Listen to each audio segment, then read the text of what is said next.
এখানে আমরা যেটি দেখছি সেটি আসলে তামাশা ব্যতীত আর কিছু না। কথাগুলো কেন বলছি, এবং কেউ না কেউ এই কথাগুলো বলবে, এবং বলাটাই আমি মনে করি যে উচিত। অনেকেই বলেন স্বাধীন হয়েছে, তারা স্বাধীন করেছে, চেতনার পাহাড় গড়েছে, দেশ এখন উন্মুক্ত, দেশের মানুষ এখন উন্মুক্ত, দেশের মানুষের এখন আর হতাশা হবার কিছু নেই।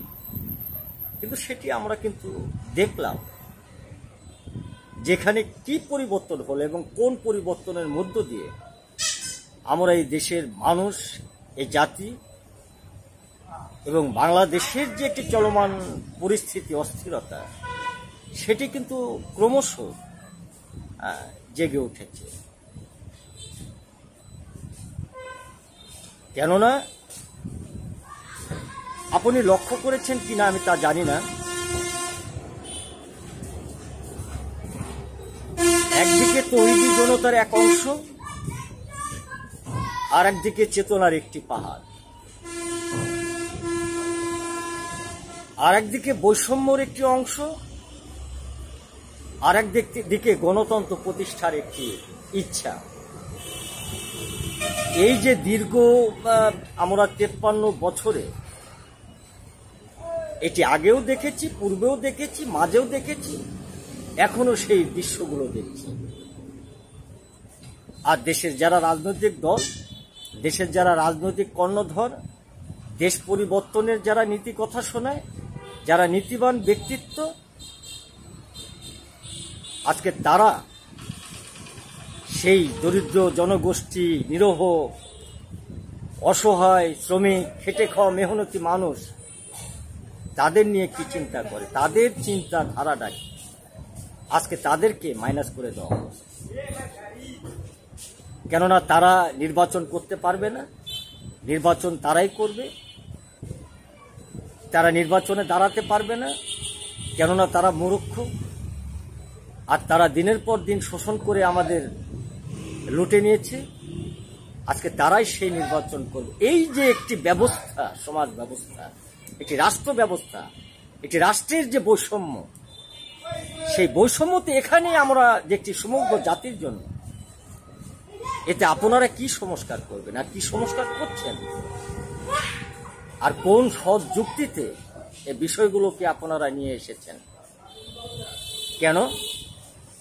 যদি এদেশের সেই খেটে খাওয়া যারা বিএ পাশের নিচে ব্যক্তিরা রয়েছেন, তারা যদি আপনাদের ভোট না দেয়, তখন আপনারা কি করবেন? এখানে যদি বৈষম্যই আসে, তাহলে আমি মনে করি যেটা, সেই বৈষম্য দুটি ভাগে ভাগ করা প্রয়োজন। এদেশের শোষিত, বঞ্চিত, মেহনতি মানুষের জন্য একটি ব্যবস্থা চালু করুন, আর আপনারা যারা স্বয়ং সম্পন্ন দেশের পুঁজিবাজার, অর্থনীতি, সাম্রাজ্যবাদী শক্তি দোসর হয়েছেন, যারা নির্বাচন করবেন, আপনারা সকল সময় দেশের প্রশাসন থেকে শুরু করে সকল সুযোগ সুবিধাগুলো আপনারা ভোগ করবেন। আপনাদের একটি ভাগ এখানে নিয়ে আসেন। আমরা দুটি ভাগে বিভক্ত হতে চাই। কেননা বাংলাদেশে তো এটা শুধু কথা নয়, সমগ্র বিশ্বেই যেমন নারী আর পুরুষ যে জাতের কথা আপনারা বলেন, এটি কিন্তু আসলে কোনো জাত নয়। নারী আর পুরুষ মানুষ। আমরা জাত ধরি দুটি, একটি গরিব শ্রেণী, একটি ধনী শ্রেণী, এবং এই দুটি শ্রেণী সমগ্র বিশ্বে আজকে চলমান রয়েছে। এবং তাদের পরিস্থিতির পরিবর্তন না আপনারা দেশের রাজনৈতিক কর্ণধর হয়ে করেছেন, না কাউকে করতে দিয়েছেন, না করার মতো কোনো ব্যবস্থা নিয়েছেন। অথচ প্রতিনিয়ত আপনি আসুন সেই পূর্বের ইতিহাস থেকে আসি আমরা। যখন 1971 সালে মুক্তিযুদ্ধের ডাক দিয়েছিলেন, তখন কিন্তু সেই শ্রমিক, মেহনতি, কুলি, কামার, তাঁতি, জেলে তাদের হাতে রাইফেল তুলে দিয়েছেন। কেন? নিজেদের রক্ষা করার জন্য। তখন কোনো বৈষম্য আসেনি। আসুন সেই স্বৈরাচার বিরোধী আন্দোলনের মধ্য দিয়ে আজকে সেই 2024-এ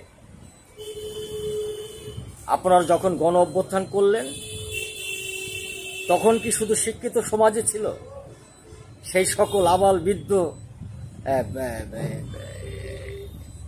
নিরক্ষরকৃত মানুষগুলো কি সেখানে ছিল না? তাহলে এই বৈষম্য কেন?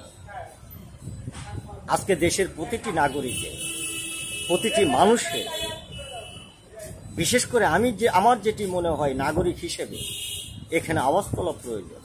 কেননা এমন সংস্কার যদি হয় তাহলে সেই সংস্কারের মধ্যে বৈষম্য থেকে যাবে, সেই সংস্কারের মধ্যে একটি পার্থক্য থেকে যাবে। ধনী আর গরিবের যে একটি জাত, সেটিকে প্রমাণ করা হবে এবং সেই প্রমাণ ভাঙার দায়িত্ব, দেশের গণতন্ত্র প্রতিষ্ঠার যে দায়িত্ব, দেশের গণতন্ত্র বিষয়ে মানুষের যে অধিকার ফিরে দেবার যে একটি দায়িত্ব, সেই দায়িত্ব কিন্তু আপনাদের পরিপূর্ণভাবে যেটি সংস্কার করবেন, সেই সংস্কারের মধ্য দিয়ে আমি মনে করি দেবাটা, দেশের জনগণকে ফিরে দেবাটা, এটি আপনাদের কর্তব্য। আর সেই কর্তব্য যদি পালন করতে না পারেন তাহলে যেভাবে এসেছেন সেভাবেই চলে যান।